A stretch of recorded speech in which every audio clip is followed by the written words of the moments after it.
بسم اللہ الرحمن الرحیم۔ گمنام ہیروز کے معزز ناظرین، السلام علیکم۔ آئیے چلتے ہیں کہانی کی طرف۔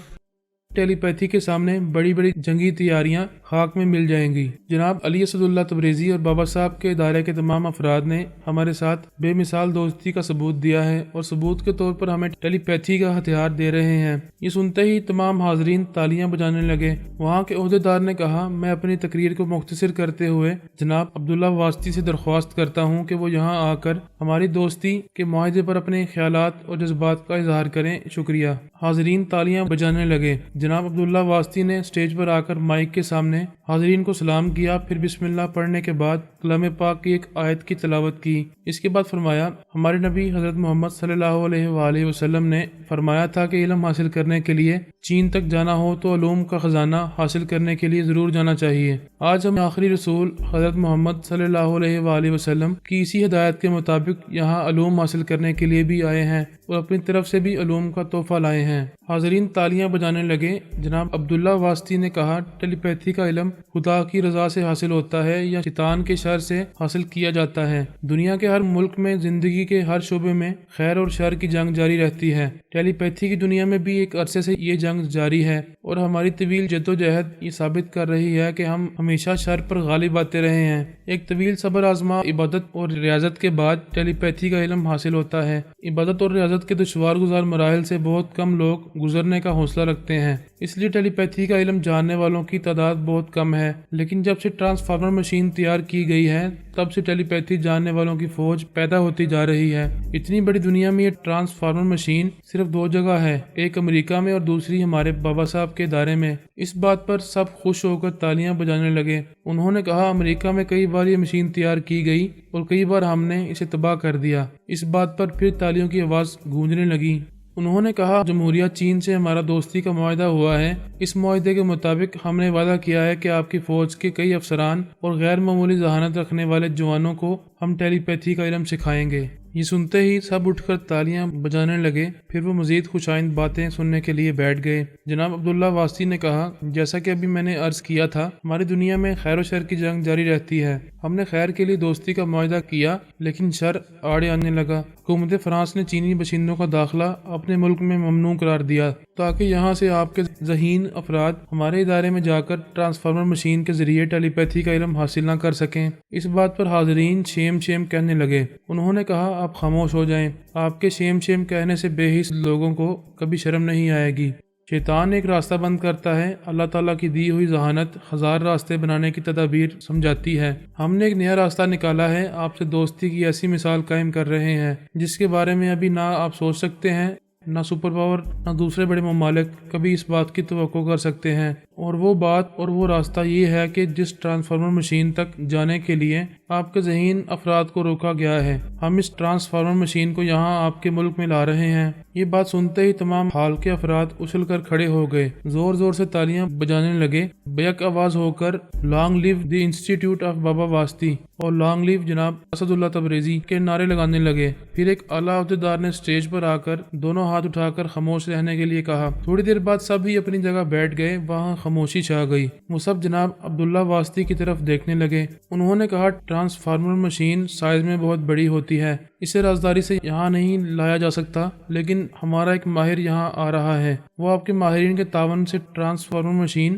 یہاں تیار کرے گا۔ ہم یہ اچھی طرح جانتے ہیں کہ ہمارا جو ماہر یہاں آ رہا ہے، اس کے راستے میں قدم قدم پر بڑے ہی خطرناک جال بچھائے گئے ہیں۔ ہماری دعا ہے کہ وہ ان تمام جالوں کو ناکارہ بناتا ہوا یہاں پہنچ جائے۔ اس کے آنے کے بعد ہی ہمیں اطمینان ہوگا کہ ہم آپ کے ساتھ دوستی کا عملی ثبوت دے رہے ہیں۔ اب میں آپ سے اجازت چاہوں گا، اللہ حافظ۔ حاضرین تالیاں بجانے لگے۔ جناب عبداللہ واسطی میرے پاس آ کر بیٹھ گئے۔ اعلیٰ عہدیدار نے مائک کے سامنے آ کر کہا، ہم نے ابھی جناب عبداللہ واسطی کی زبان سے جو کچھ سنا وہ ہمارے لیے چونکا دینے والی بات ہے۔ ہم تو کیا واقعی سپر پاور اور دنیا کے دوسرے بڑے ممالک کبھی یہ سوچ بھی نہیں سکتے کہ بابا صاحب کے ادارے کے سچے اور کھرے مسلمان اپنی دوستی کی ایسی مثال پیش کریں گے جو آج تک کسی نے نہیں کی۔ کوئی اتنا فراخ دل نہیں ہوتا کہ اپنی طاقت کا سرچشمہ ہمارے گھر لے آئے، لیکن جناب علی اسد اللہ تبریزی اور بابا صاحب کا ادارہ جس چونکا دینے والی دوستی کا ثبوت پیش کر رہا ہے، اسے ہم اور ہماری آئندہ نسلیں ہمیشہ یاد رکھیں گی۔ ہماری سمجھ میں نہیں آ رہا کہ کہ ہم کن الفاظ میں اپنی احسان مندی کا اظہار کریں۔ ہم ان کا جتنا بھی شکریہ ادا کریں وہ کم ہوگا۔ ہم فی الحال اتنا ہی کہہ سکتے ہیں کہ ہماری اور بابا صاحب کے ادارے کی دوستی قیامت تک رہے گی۔ حاضرین بار بار تالیاں بجا کر اپنی مسرتوں کا اور اپنے دلی جذبات کا اظہار کر رہے تھے۔ پھر اس اعلیٰ عہدیدار نے میرا تعارف کرایا، میرے بارے میں تعریفی کلمات ادا کیے،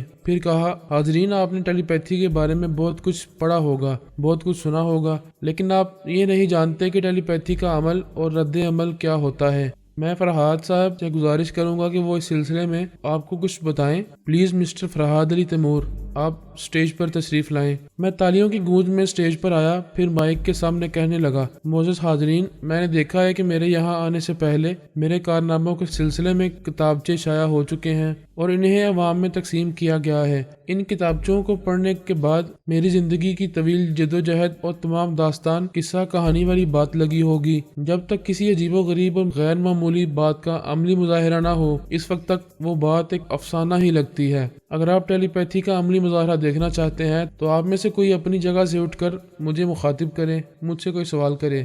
ایک شخص نے اپنی جگہ سے اٹھ کر کہا، مسٹر فرحاد علی تیمور، میں national press of republic China کا ڈائریکٹر جنرل ہوں۔ میں نے سنا ہے کہ ٹیلی پیتھی جاننے والے کسی کے دماغ میں بھی گھس آتے ہیں۔ کیا آپ میرے دماغ میں آ کر مجھ سے باتیں کر سکتے ہیں؟ دوسرے ہی لمحے میں نے اس کے اندر پہنچ کر کہا، مسٹر آپ نے اپنا عہدہ بتایا لیکن نام نہیں بتایا، اس کے باوجود میں آپ کے دماغ میں اس طرح گھس آیا ہوں جیسے کوئی کسی کے گھر میں زبردستی گھس آتا ہے۔ آپ میری آواز سن رہے ہیں نا؟ وہ حیرانی سے اپنے چاروں طرف دیکھتے ہوئے بولا، ہاں مسٹر فرحاد علی تیمور اس وقت میرے دماغ میں بول رہے ہیں، میں ان کی آواز سن رہا ہوں۔ میں نے پوچھا، دوسرے کیسے یقین کریں گے کہ میں آپ کے دماغ میں ہوں؟ ایک شخص نے اپنی جگہ پر اٹھ کر کہا، بے شک NPRC کے ڈائریکٹر جنرل نے اعتراف کیا ہے کہ وہ اپنے دماغ میں مسٹر فرحاد علی تیمور کی باتیں سن رہے ہیں، لیکن ہمیں بھی اس بات کا یقین ہونا چاہیے۔ میں نے کہا، صرف آپ کو نہیں، تمام حاضرین کو ابھی یقین ہو جائے گا۔ پہلے آپ حاضرین کے سامنے میرے اس سوال کا جواب دیں کہ آپ مستقل مزاج ہیں یا نہیں۔ اس نے کہا، میں مستقل مزاج ہوں،